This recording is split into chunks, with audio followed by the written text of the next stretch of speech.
नमस्कार, मी उदय बळवंत पांचाळ. यशोदय चॅनलमध्ये आपले स्वागत आहे. कोचरी गावचे लाडके शाखा प्रमुख, ज्यांना स्वतः आदरणीय बाळासाहेबांनी इथे कोचरीच्या विकासासाठी काम करण्यासाठी जे इकडे पाठवलं आहे, ते आमचे लाडके बळीराम बेंद्रे. 1991 पासून ते आज 2024 पर्यंत त्यांनी 25 चालवलं. तोपर्यंत त्यांनी अतिशय मोठा कालावधी शाखा प्रमुख पदासाठी काम केलेलं आहे. काम करण्यासाठी त्यांना खूप कष्ट घ्यावे लागले. खूप कष्ट. हा दुर्गम भाग आहे. इथे प्रत्येक घरात, प्रत्येक वाडी, प्रत्येक घराघरापर्यंत त्यांनी शिवसेना पोहोचवण्याचं काम केलं आहे. आणि आज तर ते निस्वार्थी आणि निरर्थक काम करत आहेत. तर त्यांचं खूप स्वागत आहे.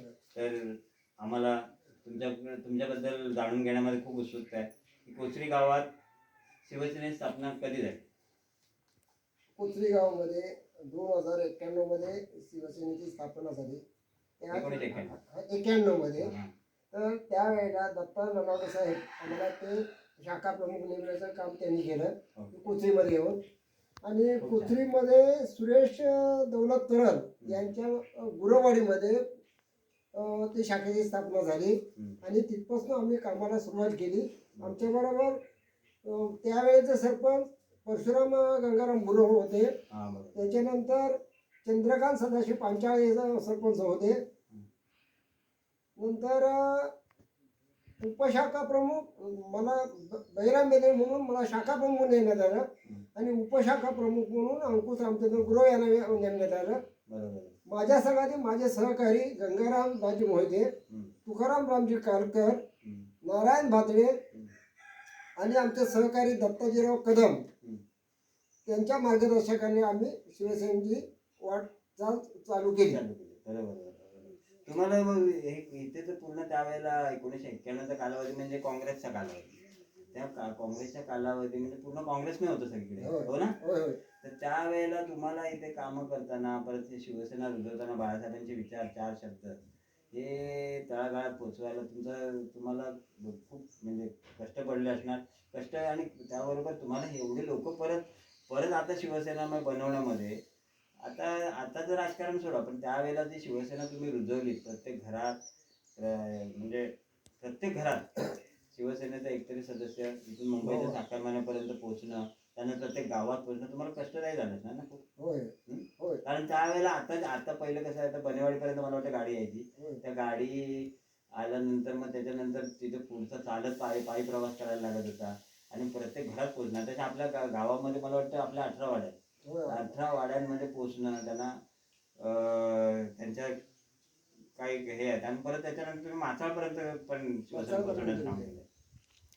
तर कसं म्हणजे हा एवढा मोठा कालावधी तुम्ही परत निस्वार्थ, तुम्हाला कुठलाही स्वार्थ नाही त्यामध्ये, कुठला मला जाणवला नाही. म्हणजे म्हणून तुम्हाला हे तुमची इंटरव्ह्यू घ्यायचा आम्ही ठरवलं की खरोखर निस्वार्थी माणूस आहे. आणि ह्या कोचरीसाठी तुम्ही आजपर्यंत म्हणजे ते जेव्हा बाळासाहेबांनी तुमच्या हातात ही धुरा दिली ते तुम्ही सांभाळण्याचा प्रयत्न अजूनपर्यंत केलेला.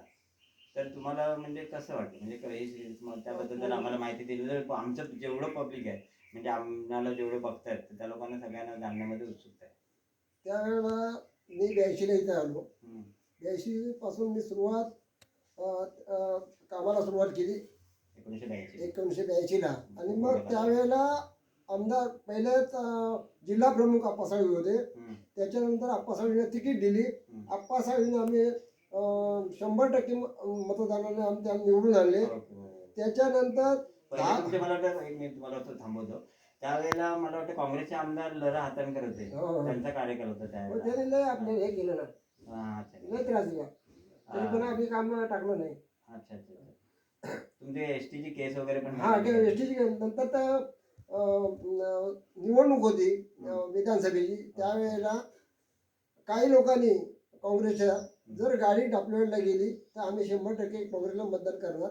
म्हणून त्यावेळेला आम्ही माझे सहकारी चंद्रकांत सदाशिव पांचाळ आणि आम्ही सगळे गावातले सहकारी एक ठिकाणी झालो आणि आम्ही गाडी रोखली. ती गाडी रोखल्यानंतर आम्हाला आमच्यावर केसेस झाल्या. 5 वर्षात ती केस आम्हाला भोगावी लागली. आणि 5 वर्ष केस त्याच्यासाठी आम्हाला रवी माने म्हणजे पालकमंत्री रवींद्र माने यांनी आम्हाला सहकार्य केलं आणि त्याच्यातून आमचं मुक्त झालो. पण बाळासाहेबांनी तुम्हाला सांगितलं तर केसेस घ्या पण लोकांचे कामं करा. काम करा. त्यात तो तुम्ही मार्गच अवलंबलेला. होय होय. कारण दिघे साहेबांची तुम्ही दिघे साहेबांना समोर दिघे बघत होता. साहेबांना- दिघे साहेब ठाण्यामध्ये काम करत होते त्यावेळेला इकडे शिवसेना प्रसार सगळीकडे होता. आपले आताचे खासदार आपले राणेसाहेब होते म्हणजे खूप दिग्गज म्हणजे बाळासाहेबांनी इकडे सगळे जे पाठवले ते वागत होते. हा तर त्यांच्यासोबत तुम्हाला कार्यकाल लाभला. खूप खूप त्याचे दत्ता कदमांसारखा एक शिलेदार तुम्हाला पाठवला की त्यांनी परत शिवसेना ते पण मुंबईत वास्तव्य असून देखील आपल्या गावच्या ठिकाणी येऊन परत त्यांनी त्यांनी पण बांधकाम सभापती जिल्हा परिषदेमध्ये वगैरे काम केले. जिल्हा परिषद सदस्य होते. तर त्याबद्दल काय सांगायचं? नाही, दत्ता कदम साहेबांनी आम्हाला चांगलं सहकार्य केलं. मग नंतर आमदार रवी माने हे सुद्धा आमचे पालकमंत्री होते. त्यांनीही सहकार्य चांगलं केलं. आणि जिथे तिथं आम्ही गेलो त्यावेळेला आमच्या सेनेच्या आमदारांनी आम्हाला चांगलं सहकार्य केलं. मग गणपतराव कदम असतील, सुभाष बने असतील, माजी सभापती बांधकाम सभापती आमदार आपले दत्ताजी कदम असतील, या सगळ्या लोकांनी आम्हाला सहकार्य केलं आणि आम्ही त्याच्यातून शिवसेना चांगल्या जोमानं निवडून आणली. आणि आज थोडंसं आम्ही कमी पडलो पण आम्ही जिद्द आहे की आम्ही पुढल्या 5 वर्षाच्या वेळेस आम्ही आमदार आमचा सेनेचा असेल. हा म्हणजे शिवसेना आता शिवसेनेमध्ये 2 भाग झाले. तो पण आता पण तसं बघायला गेलं तर आताचे पण जे आमदार आहेत ते शिवसेनेतूनच आले. होय होय. म्हणजे आता कसं त्यांच्या अंतर्गत आहे. पण आता गावाच्या विकासाच्या कामाच्या संदर्भात आता तुम्ही कुठल्या शिवसेनेला करता हा विषय आहे. कारण तो आता पक्षांतर्गत झाला. पण गावाची जी शिवसेना बाळासाहेबांनी दिलेली आता बाळासाहेबांची शिवसेना म्हणून दोन्ही म्हणतात की तर त्यामुळे कसं बाळासाहेबांनी 4 शब्द दिले ते तुम्ही पोचवण्याचे काम केलेलं आहे. म्हणजे हा कोचरी आणि कोचरी गावाच्या मासाळपर्यंत मला वाटतं सालप्याच्या सीमेपासून ते मासाळपर्यंत म्हणजे विषयाकडे पायथ्यापर्यंत ते इकडून पुरियापासून ते इथे ढोलमाडीपर्यंत है ना. एवढा मोठा परिसर तुम्ही पायी चालत तुम्ही केलेलं. तर त्यावेळेला तुम्हाला अंकुश गुरुवांना तुम्ही जिल्हा परिषद सदस्य बनवलात आणि ते कोचरी गावचे जिल्हा परिषद शाहीर असून त्यांनी तुम्ही शाखा प्रमुख ते जिल्हा परिषद सदस्य. तुमचा 1995चा जो कालावधी होता जेव्हा शिवसेना आणि बीजेपीचे सरकार आली तो सुवर्णकाल म्हणायचा. त्यावेळेला म्हणजे जी कामाचा आणि जे कामाचा सपाटा लागला आणि खूप कामं आपल्या गावामध्ये झाली. तर त्याच्याबद्दल काय सांगाल का तुम्ही? नाही, त्यावेळेला तो काळ आपल्याला चांगला लागला. आपले आमदार होते, खासदार होते. त्यावेळेला अतिशय अगदी मग कुठली बी गोष्ट असू नये एखाद्या माणूस एखादा कार्यकर्ता अडचणीत असला तर त्याला सोडवण्यासाठी आमची रत्नागिरीला टीम होती.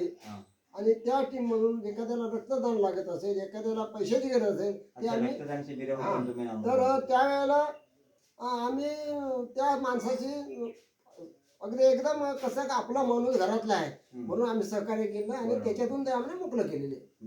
राजन साळवी तुम्हाला भरपूर मदत केली. राजन साळवी म्हणजे आमच्या घरातला माणूस. आपण आमदार म्हणून नाही गेलेले. चंद्रकांत पांचाळ यांचा कालावधी तुम्हाला लाभला. चंद्रकांत पांचाळ यांना सरपंच म्हणून म्हणजे शिवसेनेचे सरपंच म्हणून त्यांनी 5-7 वर्षाचा कार्यकाळ केला. तर त्याच्यामध्ये त्यांनी काही म्हणजे आता विकासात्मक कामं. तर त्याच्यानंतर महत्वाची गोष्ट म्हणजे आज एक कोचरीत जे धरण होते त्याच्यामध्ये केवढा तुमचा मोठा आहे बघा. कोचरीमध्ये धरण जे झालेलं आहे तर आता ते कसं आहे माहिती आहे का, दत्ताजी कदम बांधकाम सभापती असताना त्यांनी भूमिपूजन केलं होतं आणि थोडंसं पाणी कमी साठा होतो म्हणून ते धरण खाली घेण्यात आलं.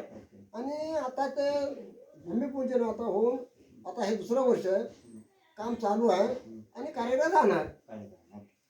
म्हणजे तुम्ही त्या कामाला म्हणजे शिवसेनेतून नाही तर ते काम कार्यरत आणि गावाचा विकास शिवसेनेचे आमदार म्हणजे ज्या वेळेला उद्धव साहेब मुख्यमंत्री होते त्या कालखंडामध्ये ते त्या धरणाची मंजुरी मिळाली आणि ते काम चालू आहे.